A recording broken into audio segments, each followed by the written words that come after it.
Shalom, shalom. It's Brother Mashah coming back to you with some more precepts and another coca, giving, of course, all honor, glory, and praise to Yahweh, by Hashem, Yahweh Shai. Right? In today's lessons, we're going to get into Leviticus 19:16. We're going to break it down, because it's important in these last days to go over these laws, statutes, and commandments to remind ourselves, that the whole duty of man is to keep the commandments, right? So let's go to Leviticus chapter 19. And verse 16.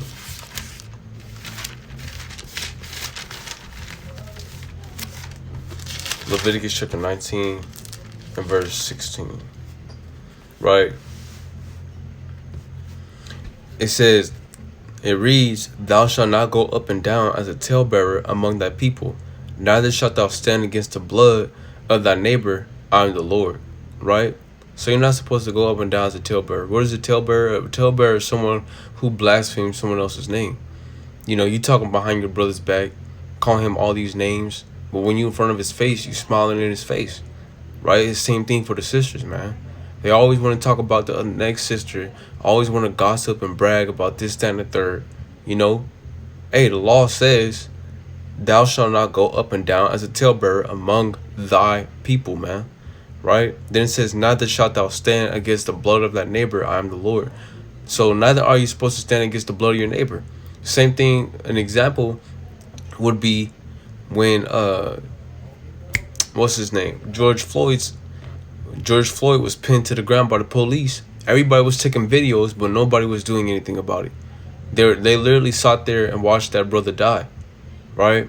And even if it was judgment from the Most High, that's just an example of our people just sitting back and watching our brother being killed, right?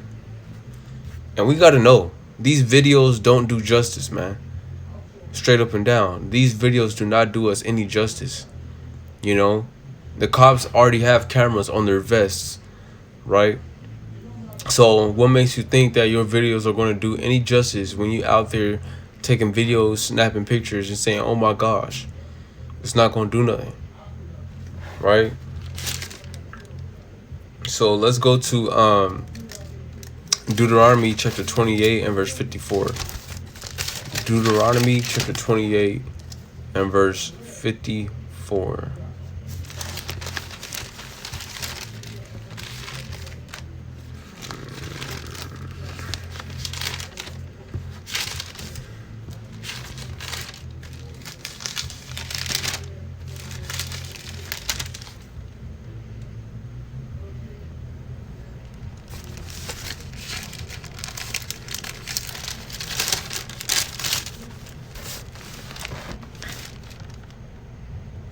And it reads, "So that the man that is tender among you and very delicate, his eye shall be evil toward his brother, and toward the wife of his bosom, and toward the remnant of his children which he shall leave."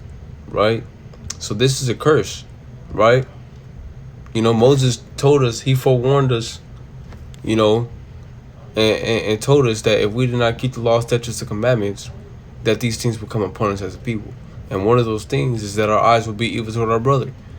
And so till this day, we still want to be haughty, stiff-necked, angry with our brother, unforgiving, blasphemous, adulterers, fornicators.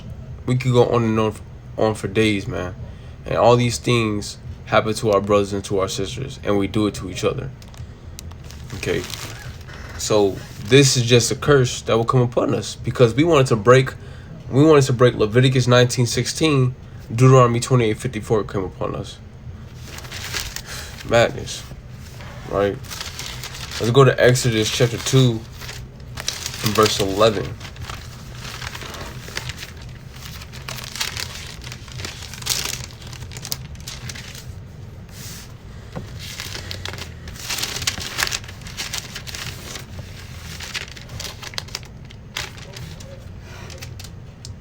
Exodus chapter 2 and verse 11. "And it came to pass in those days when Moses was grown that he went out unto his brethren and looked on their burdens, and he spied an Egyptian smiting an Hebrew, one of his brethren." So Moses was going through the wilderness, right? and he stumbles upon an Egyptian smiting his brother, smiting a fellow Hebrew, right? And he looked this way and that way. So he looked, make sure no one was around. And when he saw that there was no man, he slew the Egyptian and hid him in the sand. So he didn't say, oh no, oh, what are you doing? What are you doing? Oh, I'm telling the king, I'm telling Pharaoh, this, that, and the third. He didn't do none of that, man. He didn't look at his brother and say, oh, are you okay? Are you okay? Well, I'm gonna go get somebody. No, man. He slew the damn Egyptian, man. Okay, and this is a prime example of Leviticus 19:16, where it says, thou shalt not stand against the blood of thy neighbor. Okay. Paraphrasing. Okay. So let's go to 1 John chapter 3 and 16.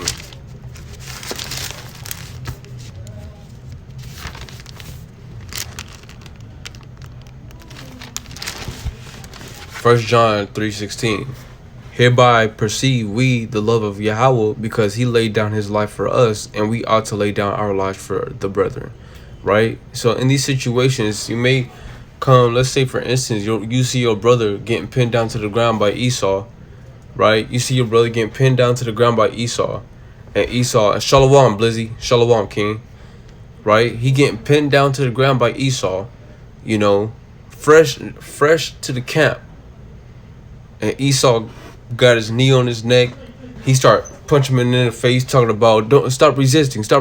What are you gonna do, right? What are you gonna do? Oh no, the police got a gun. I'ma just back up. No, man. Hey, Moses slew a damn Egyptian, man. He killed his ass, man.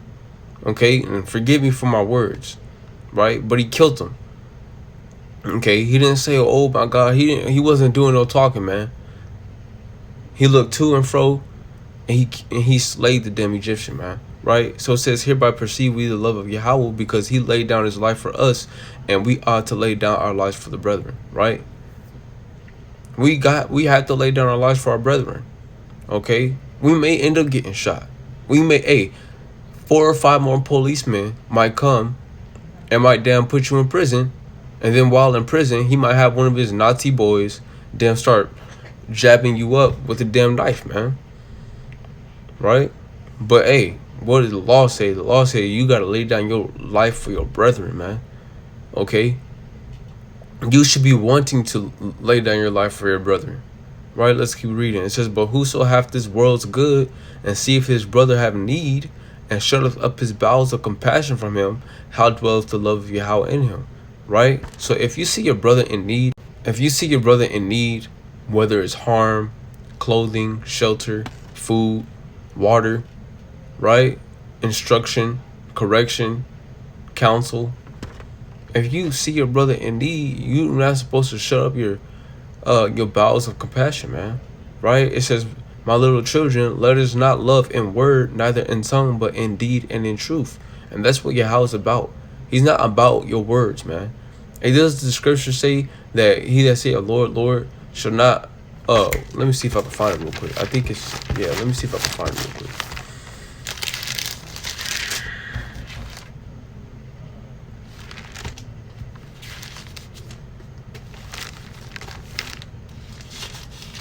Right? Let me see.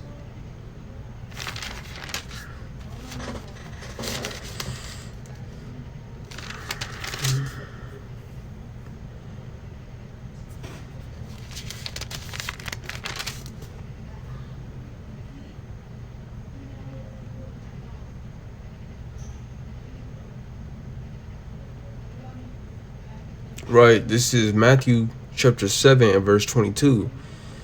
Oh, I'm starting verse 21. It says, not everyone that saith unto me, Lord, Lord, shall enter into the kingdom of heaven, but he that doeth the will of my Father which is in heaven. Many will say to me in that day, Lord, Lord, have we not prophesied in thy name, and in thy name have cast out devils, and in thy name done many wonderful works? And then will I profess unto them, I never knew you. Depart from me, ye that work iniquity. Right? So it's not about your words, man. The Lord don't give a damn about your words, man. It's all in your actions. Okay, when you start putting forth actions, he's gonna start writing it down, man. Right? So let's go back to 1 John 3 and verse 17. It says, "But whoso hath this world's good, and seeth his brother have need, and shutteth up his bowels of compassion from him, how dwelleth the love of Yahweh in him? My little children, let us not love in word, neither in tongue, but in deed and in truth." Right? So time and time again, we're supposed to love in deed and in truth. Right? What is that truth? The law, statutes, and commandments, man. The word. Right? This truth shall set you free. Right? And this is just breaking down, tail bearing, and is breaking down, just sitting there watch your brother get destroyed. Okay? So let's go to John chapter 15 and verse 13.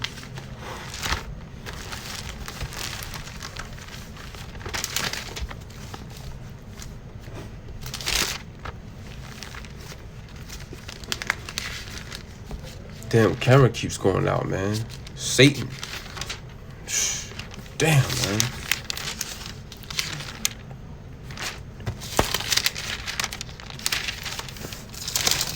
John chapter 15 and 13.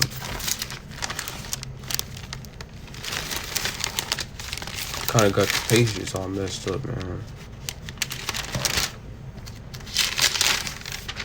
Right? Alright, here we go. John chapter 15 and verse 13.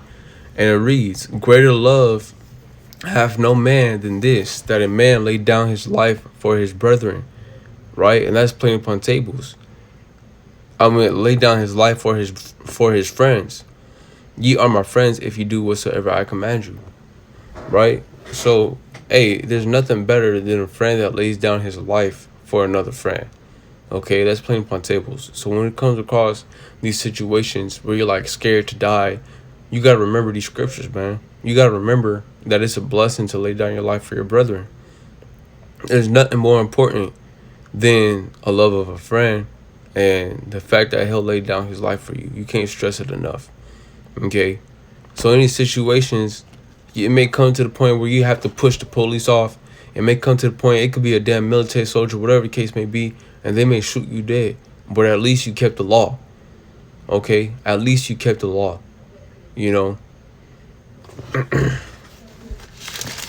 Let's go to Luke chapter 18, verse 2 through 8.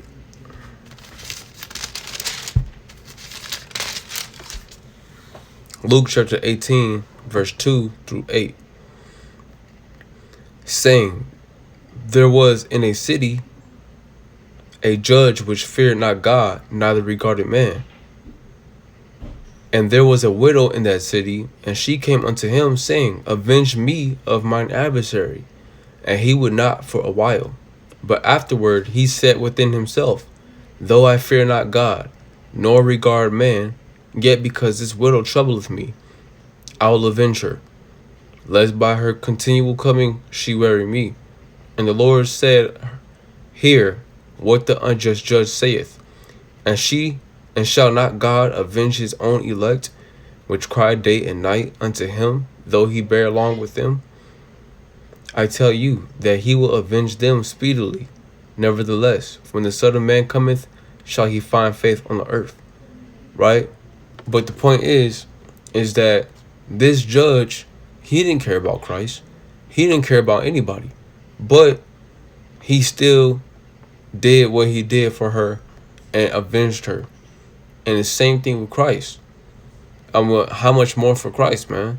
How much more Christ when all hell breaking loose in your household, whatever the case may be, or if somebody persecutes you or a family member, Yahweh is going to avenge you. So how much more do you need to avenge your brother, right? We're supposed to walk in the steps of Christ, right? Christ of, he shed his blood for us, man, right? Christ shed his blood for us, so we need to do the same thing for our brethren, for our friends, right? And shalom, Abaya. Shalom, King, right?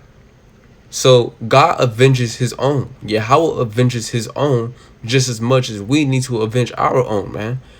Right? We shouldn't be ashamed because, oh, I'm put in prison because I was trying to defend my brother.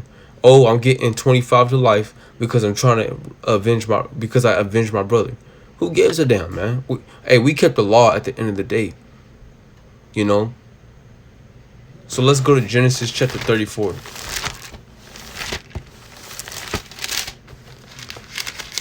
Let's go to Genesis chapter 34 and verse 1 through 7. Here we are.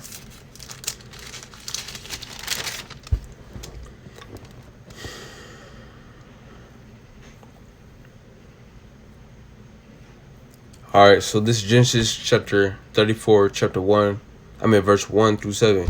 And Dinah, the daughter of Leah, which she bare unto Jacob, went out to see the daughters of the land.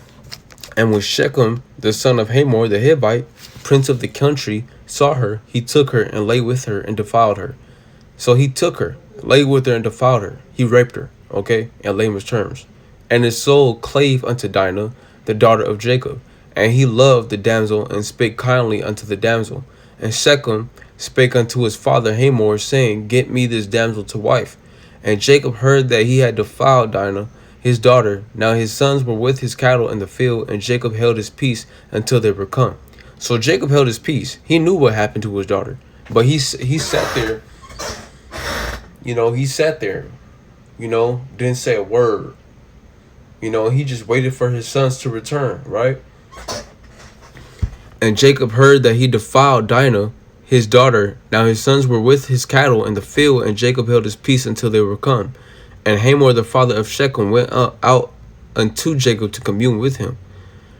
And the sons of Jacob came out of the field when they heard it. So Jacob went out, right? I'm gonna read it again. It says, and went out unto Jacob to commune with him. So Hamor, the father of Shechem, who raped Dinah, right?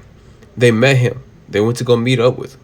It says, and the sons of Jacob came out of the field when they heard it, and the men were grieved. So when the brothers heard that their sister got raped, they were pissed off, man. They were pissed the hell off. Okay? It says, and they were very wroth, because he had wrought folly in Israel in lying with Jacob's daughter, which thing ought not to be done. Right? So they was pissed, man. Right? They was pissed because their sister got raped by Shechem. Right? And Shechem and his father came up. You think everything's all cool, man. No, everything's not damn cool, man. Right? Let's go to 25. Let's go to verse 25. It says, and it came to pass on the third day when they were sore, the two of the sons of Jacob, Simeon and Levi, Dinah's brethren, took each man his sword and came up upon the city boldly and slew all the males. Right? So the brothers, Simeon and Levi came up into that city, the city which Shechem dwelt, and killed all the males because this dude wanted to rape their sister. And that's how we need to be, right? That's how we need to be for our brethren, right? For our kinsmen according to the flesh, our friends, right? So it says, Simeon and Levi, Dinah's brethren, took each man his sword and came upon the city boldly and slew all the males. And they slew Hamor and Shechem. So they slew not only the son, but they slew the dad as well. His son with the edge of the sword, and took Dinah out of Shechem's house and went out. Right? They wasn't playing that, man. They wasn't just going to let that slide like ain't nothing happened. And so we got to be the same way for our brethren. Hey, when persecution is happening to our brethren on site, off site, we need to be there for our brethren, man. Because if you not, you weak and you phony. You don't need you shouldn't even claim yourself to be an Israelite if you ask me. If you just gonna stand there and be like, oh well, brother, I don't know what to tell you. Oh brother, I don't have the counsel that you need. I'm gonna just let you go. Instead of directing him to another brother who may know the counsel, you don't stand against the blood of your brother, and you don't do no talebearing against your brother, man. Right? When is if it's on site, if you see your brother getting persecuted on site, and there's 7 other dudes against this one brother, hey man, you gotta do what you gotta do. You know, cause I'd be damned if a brother saw me getting persecuted. Hey, cause if I get up, I'm gonna persecute that brother, man. Why? Because this brother sat there and watched me suffer, man. You know, brother just sit there and watch you getting your knee stomped in by Esau. You know, they over there. Hey, his buddies back there drinking a beer right next to the Confederate flag, and you ain't doing a damn thing about it. That's weak, man. That's madness, right? You shouldn't be doing that, man. You know, that's weak as hell, man. And no weak nigga is gonna make it into the kingdom, man. You know. So let's go to Psalms chapter 55 and verse 12. Let's go to the book of Psalms chapter 55 and verse 12.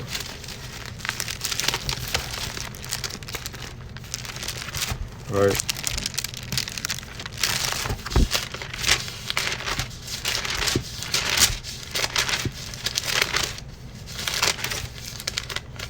Right, this is Psalms chapter 55 and verse 12. It says, "For it was not an enemy that reproached me, then I could have borne it. Neither was it he that hated me, that did magnify himself against me." So it wasn't somebody. Now this person, it wasn't somebody who it says, "Then I could have an enemy that reproached me." Right? It's not an enemy that came up to you, ask you, like, hey, ready to fight, ready for war, whatever the case may be, to come against you. It wasn't that brother, right? It says, "Neither was it he that hated me, that did magnify himself against me. Then I would have hid myself from him. But it was thou, a man, mine equal," right? "My guide and mine acquaintance." It says it was a man, my equal, my guide, and my acquaintance. "We took sweet counsel together, and walked into the house of God in company. Let death seize upon them, and let them go down quick into hell, for wickedness is in their dwellings and among them." Okay, so it says, "But it was thou, a man, my equal," right? So listen, just know this for a fact. If you gonna stand there and watch your brother get persecuted and not doing a damn thing about it, you betrayed that brother, man. Playing upon tables, you have betrayed that brother. Okay, and it says, "But it was thou, a man, my equal." That was your equal that stood against you. Watch you getting persecuted, watch you getting beat up, watch you get your damn fingers chopped off. Whatever it may be, any type of persecution, whether it's counsel, whatever the case may be, you just gonna stand there and watch that brother get persecuted like that, right? It says, "But it was thou, a man, my equal." It was your equal, your brother, your bone of your bone, and your flesh of your flesh, and blood of your blood, man. It says, "My guide," your guide, that brother that gives you the counsel, usually the brother that tells you, hey, everything's gonna be okay, right? It says, "And mine acquaintance." An acquaintance is someone that you meet, and that you've known for a minute, and you guys are acquaintances, then you guys become friends. Okay, so it says, "We took sweet counsel together." So they took sweet counsel together, man, right? They talked to each other, listened to each other. They didn't interrupt each other in the midst of their speech. They loved each other, man. They listened to each other's sorrows and the anguish, and they listened to the lamentations, man. It says, "And walked unto the house of Yahweh in company." They walked into the house of Yahweh in company, kind of like me and your call. Me and the brother Yakal, we came into this thing together, man. We came into WFI together. We met in Sakari, came into WFI together. And I'd be damned if I stood against the blood of my brother, or if he stood against the blood of me. I'd be damned, man. Right? It says, "We took sweet counsel together, and walked into the house of Yahweh in company. Let death seize upon them." Hey, so he said, "Let death seize upon them," man. He didn't say, "Oh, have mercy on them." He said, "Hey, let death seize upon them, man. They deserve to die for what they did, man, for betraying me, man." It says, "And let them go down quick into hell," right? Quick into hell means great tribulation, man. You know, for wickedness is in their dwellings and among them, which means, hey, hey, that's all they deal with, man. Is wickedness, man. They're full of wickedness. They're prideful. They're hardy. You know, they're stiff necked. They're like, oh, I ain't gotta do that. You know, he gonna have to tough it out. No, man. No, man. Right? Because when you have to give an account for what you didn't do, you know, Yahweh's gonna he's gonna judge you, man. You ain't gonna have a damn thing to say about it. You're gonna say, oh, I coulda, woulda, and shoulda, man. He ain't gonna wanna hear it, man. Right? So let's go to Sirach. Let's go to the book of Sirach, chapter 6 and verse 7. Right? Sirach chapter 6 and verse 7. If thou wouldest get a friend, prove him first, and be not hasty to credit him. Right? So if you're gonna have a friend, you gotta prove that friend first, man. Right? You gotta prove him to see if he's gonna be loyal to you at all times, to see if he's gonna love you and reverence you and honor you as you would him, right? And be not hasty to credit him. So don't be hasty to credit somebody that you meet. You meet them, you know, they all nice. They got their pants. They're not sagging. They don't smoke. You know, that what you see is, you know, you're probably like, okay, you know, I like this brother. He talk a good game, whatever the case may be. Hey, don't be hasty to credit that brother, right?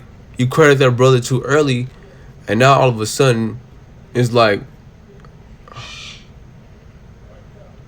when you start to see things switch up, you on a whole different level now, right? So let's go to verse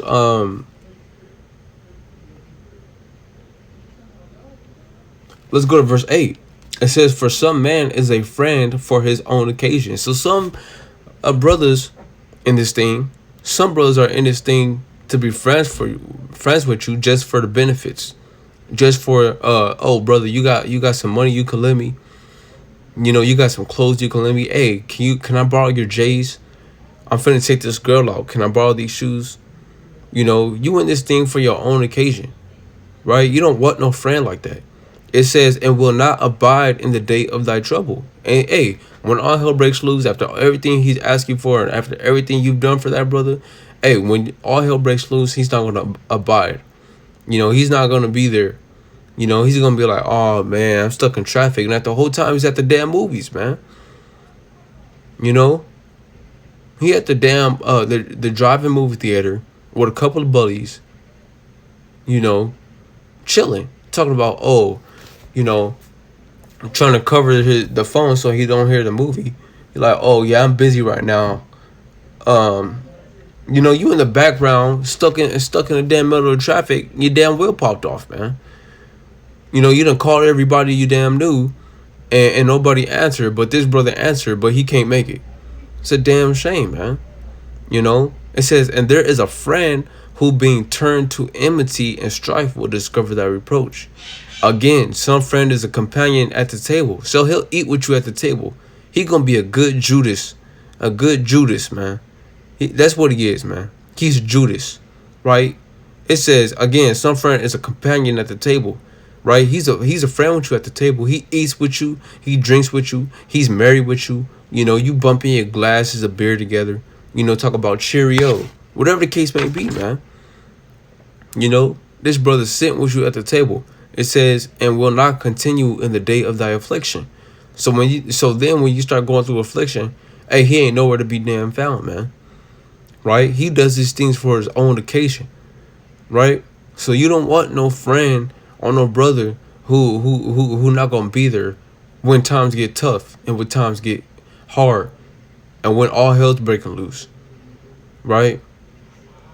You don't want to prove, and you don't want to, you know, credit this dude, man, or credit this female. You know, from female to a female, you don't want to credit that female too fast, man. She might be sleeping. She might be sleeping with one of your sons, or whatever the case may be, man. You know, whatever the case may be. You know, and you want to be so quick to credit them. But the whole time she thinking in her head like this woman's stupid. Like she's so damn dumb. She don't even know what I'm doing.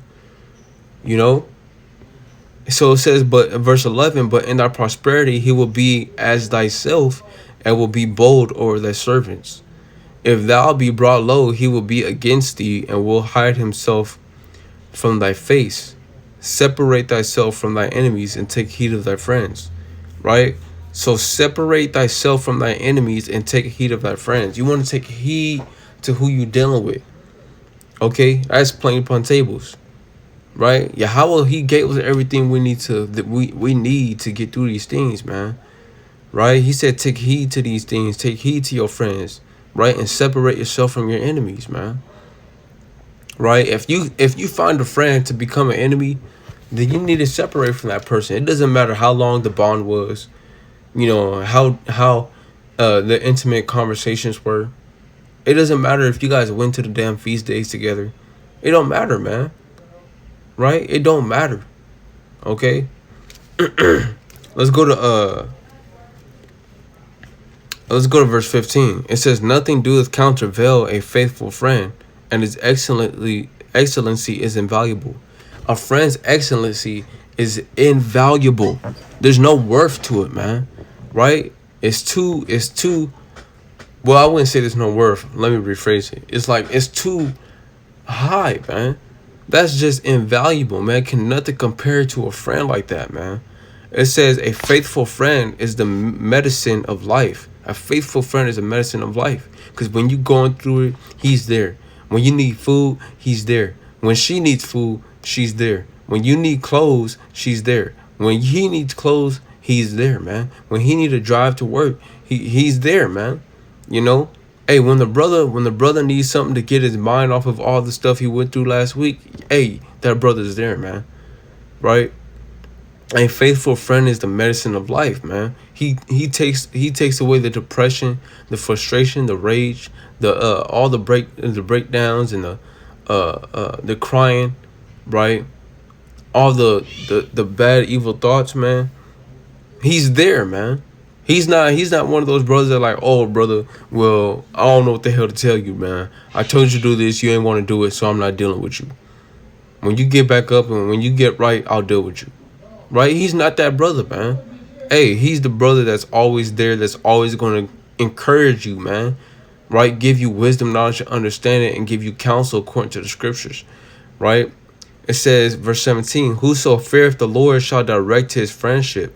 Right? If you fear the Lord, you have to direct your friendship.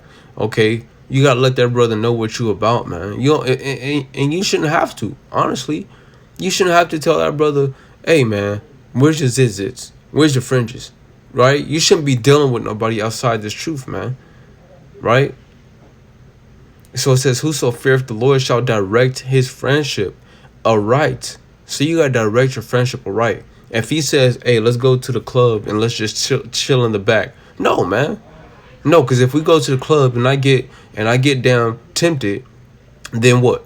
If you get tempted, then what? Right? Then what, brother? Because you want to go to the damn club, brother.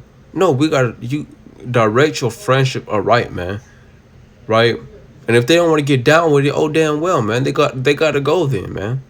Right? It says, for as he is, so shall his neighbor be also. So as you are, your neighbor should be as well, man. Your neighbor shouldn't be damn boastful, blasphemous, angry all the time. You know, always drinking a damn beer when he gets upset. You know, he dealing with problems at the household, and he never sober. You know, he never sober. He putting his hands on you a little bit too much. Start grabbing your wrists. You know, you start seeing fingerprints. You know, you don't want that brother, man. It says, for as he is, so shall his neighbor be also. Right? So your neighbor should be the same way. If he's not, that's on you, man. Okay? Let's go to Matthew chapter 10 and verse 21.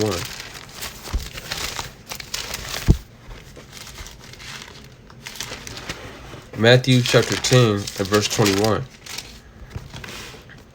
It says, and the brother shall deliver up the brother to death, and the father the child, and the children shall rise up against their parents and cause them to be put to death. Right? And this is why it's important to prove your friends, your brethren, your kinsmen, according to the flesh, the bone of your bone, the blood of your blood, and the flesh of your flesh. Right?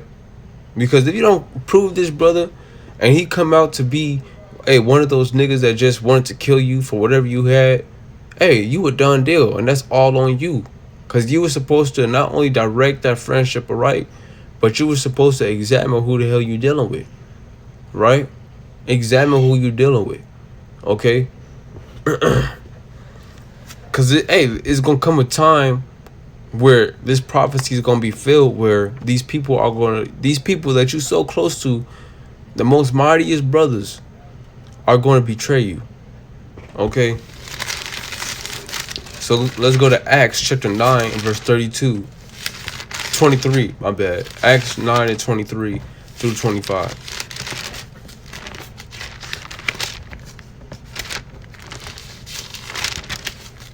Acts 9, 23 through 25. Right? So it reads, and after that, many days were fulfilled, the Jews took counsel to kill him. But their laying await was known of Saul, and they watched the gates day and night to kill him. Then the disciples took him by night and let him down by the wall in a basket. Right? So Paul was about to get persecuted. He was about to get killed, man. Right? And they were spying on him. They were spying on Paul, just waiting for the right moment to kill his brother. Hey, but his friends delivered him from that situation. Right? You know, his friends, put him inside the basket and put him on the other side of the wall. Tell that brother, get out of here, brother, before it's too late. They wasn't like, oh, well, we can't do nothing about it, there's too many of them. Oh, they wasn't like, oh, he's over there, I didn't do anything, he's over there. They didn't do that, man. Right? That's the kind of friend you want. They see these things about to happen and they take you out the situation. Okay? Let's go to Romans chapter 16 and verse 17. Romans chapter 16 and verse 17.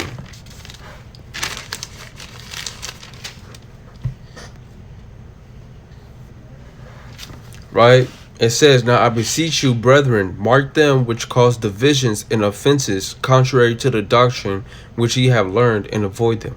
Right? So mark those who cause divisions, man. Right? Those brothers who talking about the next brother behind the brother's back. Those brothers who are blaspheming that brother's name, throwing dirt on that brother's name. Mark those brothers, man. It says in offenses contrary to the doctrine which ye have learned. If it's contrary to the law, statutes, and commandments, they shouldn't be nowhere in your damn face, man. Okay? You shouldn't even be dealing with them. Nothing, man. Cut them off, man.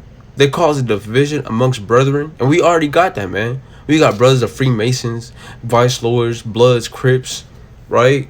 MS-13, okay? So there's too much division as it is, okay? So like it.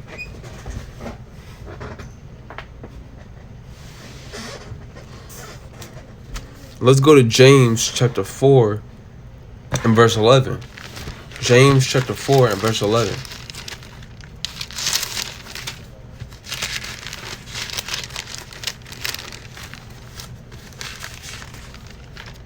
James chapter 4 and verse 11. It reads, speak not evil one to another, brethren. He that speaketh evil of his brother and judgeth his brother speaketh evil of the law and judgeth the law. Why? Because in the law it says no talebearing, man. Thou shalt not, you know what I'm saying? No talebearing whatsoever, man. Okay? Speak not evil one of another, brethren. He that speaketh evil of his brother and judgeth his brother speaketh evil of the law and judgeth the law. But if thou judge the law, thou art not a doer of the law, but a judge. Okay? So that's playing upon tables, man. Stop talking behind your brother's back. right? Because when your brother needs you, or when you need your brother, you're gonna be like, damn, I shouldn't have done that to that brother. Hey, that's your fault, man. Because you wanted to get conceited. You wanted to get prideful and say you got more money than this brother, that this brother's poor and he asking you for money, right? Whatever the case may be, man. You shouldn't be talking behind your brother or your sister's back, man. Right? Because when you need that brother the most, Yahweh's going to turn his back from you. When that brother hasn't made and he give every brother $100 for helping, you going to be the brother he don't give $100. Right? To pay that car insurance. Next thing you know, police find you, put you in jail, or give you a damn fine, man. That's the work of the Lord, man. He will do that to you, man, for treating your brothers wrong. Okay, let's go to Proverbs chapter 6 and verse 16.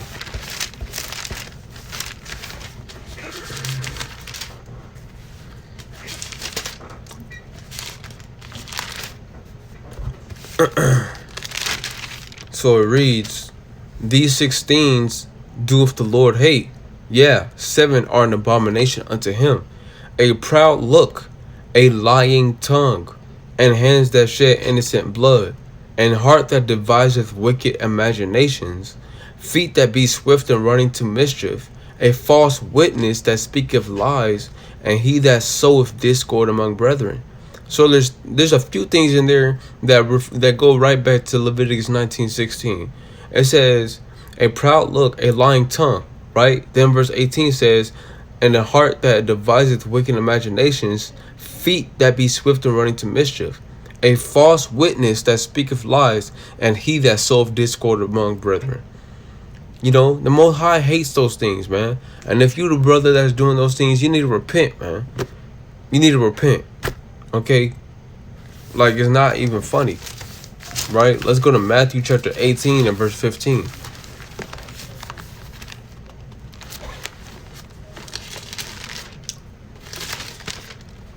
Matthew chapter 18 and verse 15.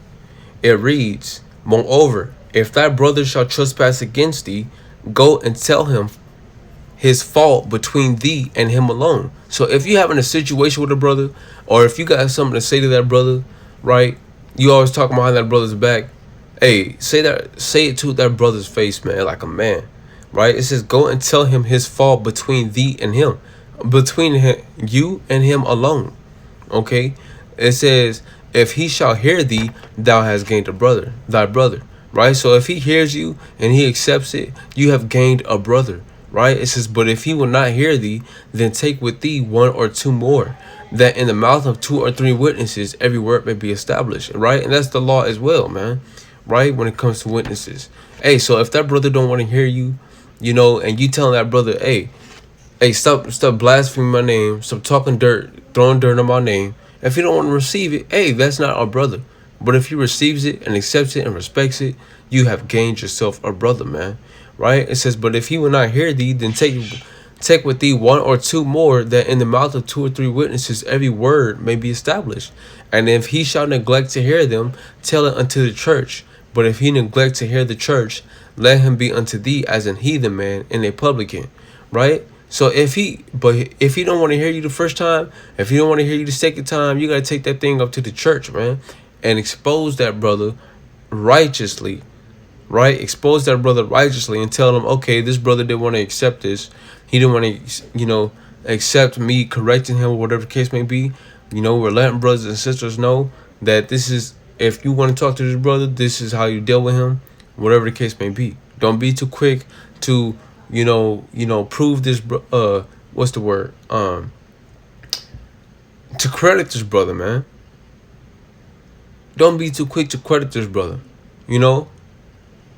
Hey, everything has to be established, man. Right? Let's go to 1 Peter chapter 2 and verse 1. Right? It says, wherefore, laying aside all malice and all guile and all hypocrisies and envies and all evil speakings. That's plain upon table. All those evil speakings, everything that's contrary to the law, statutes, and commandments. Hey, you got to lay those things aside. Okay? It's time for brotherly love, because we in these last days, man. We need each other, man. As much as you may not think you need your brother because you got a damn AK 15, you know, you got a damn double barrel shotgun, a damn machine gun, whatever the case may be. Hey, the Most High gonna put you to death, man. You know. So let's go to Matthew 12. Let's go to Matthew chapter. No, I'm gonna go to Ecclesiastes 12 and 14 first. Let's go to Ecclesiastes.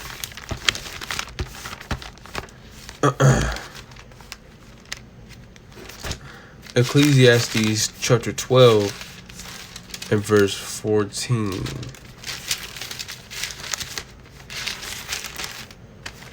I'm almost done. Right? It says, "For God shall bring every work into judgment with every secret thing, whether it be good or whether it be evil." So everything that we do or say is everything that we do in this context is going to be brought into the light in that day. And he's going to ask you for an account of everything that you did and why you did it, man. Right? So, hey, the less sins, the less rebuke. Okay? Matthew 12 and 36.